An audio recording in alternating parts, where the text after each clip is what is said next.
Schools and universities across Bangladesh have been shut until further notice after 6 people were killed in protests over quotas and government jobs. University students have been holding rallies for days against a system of reserving some public sector jobs for the relative of war heroes who fought for the country's independence from Pakistan in 1971. The students argue that the system is discriminatory and they want recruitment based on merits. Several cities, including the capital, Dhaka, this week witnessed clashes between supporters of the anti-quota movement and their opponents, particularly the student wing of the governing Awami League known as the Bangladesh Chatara League. And for more on this, I am joined by our international correspondent, Afua Hagan. Afua, glad to have you, join me. What's the reason behind this protests?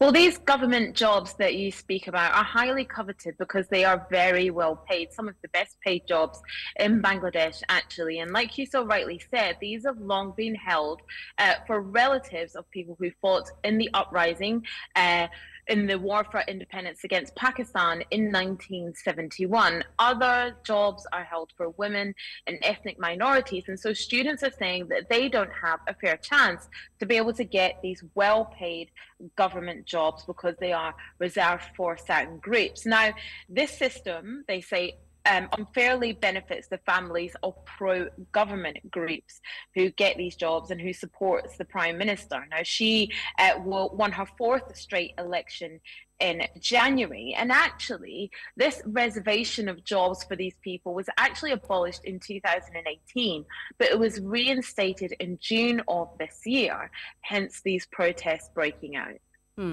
But then how have so far, how has the government responded?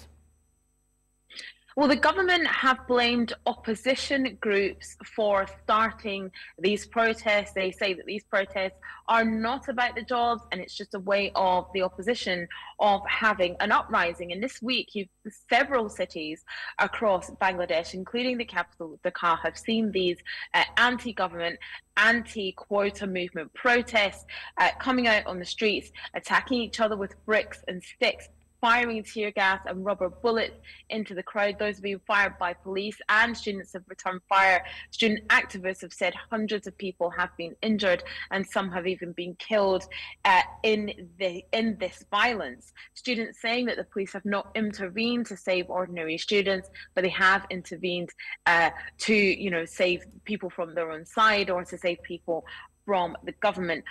3 people have been killed in a port city of Chittagong and 2 in Dhaka as well. And so the government are saying, look, this is all about the opposition causing this uprising and trying to unsettle and unseat the government. Now, what would be a lasting solution, Afua? I mean, what's likely to bring this damaging and deadly protest to an end? And that's what a lot of people want to know. So look, this quota for jobs was abolished in 2018. It was reinstated in June of this year.